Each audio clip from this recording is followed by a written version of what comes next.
Welcome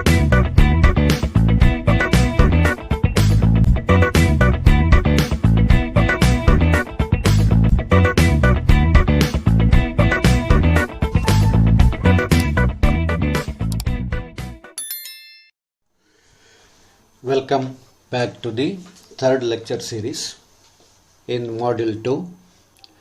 In this lecture, you will understand about perfectly elastic body, plastic body, importance of elasticity in engineering applications, effect of continuous stress and temperature, annealing, effect of impurities on elasticity, strain hardening and strain softening, and failures.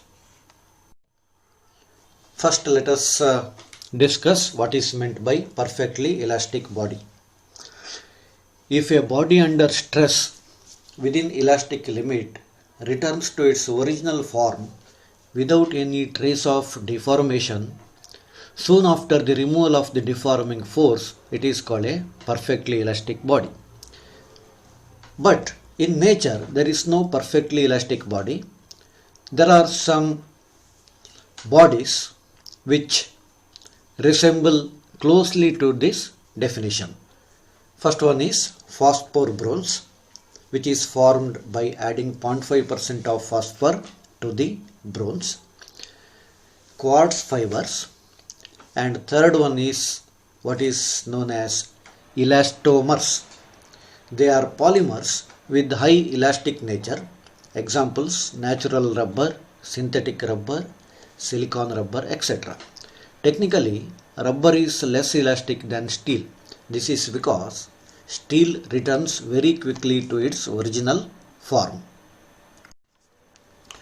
Plastic body. If a body deformed under stress retains its deformed shape and size when the stress is removed, it is called a plastic body. Example: putty and wax. Plasticity. Plasticity begins when elasticity ends during elongation. Elasticity range ends at the yield point. In the plastic range, brittle materials undergo fracture early while ductile materials show yielding over an appreciable change. Almost all plastic materials are synthetic. They are classified as thermoplastic and thermosetting plastic. Thermoplastics are polymers. They can be used, melted and recast again and again. Examples: nylon, polystyrene, acrylic, etc. Thermosetting plastics can be melted and molded only once. Examples in this category: resins, bakelite, melamine, etc. Importance of elasticity in engineering applications. Engineers can make better choice of the material for their use by knowing the nature of its stress-strain curve. For example, iron is less elastic than steel. When a tool made by iron is used in an application where there is a lot of vibration, a small fracture is formed in the tool, which in turn damages the tool. Pure metals are soft by property. They are ductile and have low tensile strength, hence they are rarely used for engineering applications. Alloys are harder than pure metals. They are produced by blending different metals and offer better elastic properties. Metallurgy deals with these aspects. Metals like zinc, lead and copper possess good plasticity. Effect of continuous stress and temperature. When certain elastic materials are subjected to continuous stress at elevated temperatures, the phenomenon of creep comes into play.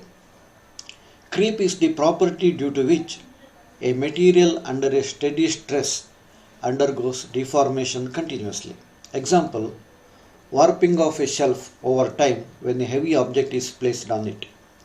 It is a type of plastic deformation that takes place even below the proportionality limit. It is due to the deformation caused by the slip occurring along crystallographic directions in the metal. After the removal of stress, though a small fraction of this deformation is recovered slowly by the material, much of it stays permanently. Slowly it leads to fracture. The effect of creep is due to high temperature. It is an important factor to be considered in the design of boilers, turbines, jet engines, etc. Even at room temperature, tin, lead, zinc and their alloys undergo creep. At temperatures significantly higher than room temperature, metals no longer exhibit strain hardening. Under consistent stress, they begin to undergo creep instead. Increase in temperature generally decreases the elastic property. Elastic properties of inverse steel are not affected by any change in temperature. Annealing. Heat treatments are used to alter the physical and mechanical properties of metals or alloys without changing the shape. Annealing is also a type of heat treatment. Annealing is a process to make a metal or an alloy or glass soft by heating and then cooling it slowly. It increases the strength, hardness and toughness to meet the requirement of good machinability, forging and casting. It improves the elasticity and ductility. Effect of impurities on elasticity. Addition of impurities to metal results in either increase or decrease of elasticity. It depends on the type of impurity added. If the impurity obstructs the motion of dislocations in the lattice, it increases the elastic modulus and hence the yield strength. If the impurity enables the movement of dislocation, it causes cracks, inclusions, etc. and thus reduces the strength. Strain hardening and strain softening. What is meant by strain hardening? It is defined as the process of making a metal harder by plastic deformation. Certain materials that are plastically deformed earlier are stressed again, show up an increased yield point. This effect is called strain hardening. It is an industrial process that is used to harden metals or alloys which do not respond to heat treatment. What is meant by strain softening? For certain materials such as concrete or soil, the stress strain curve is as shown. The curve will have negative slope soon after the elastic region. The negative slope indicates that there is softening effect of the material over the range. Failures are also known as fracture or fatigue. Fracture is the separation or fragmentation of a solid body into two or more parts under the action of stress and leads to abrupt failure of the parts. Failures occurring under conditions of dynamic loading are called fatigue failures. Fatigue is the localized damage of a structural component due to repeated loading of the machine.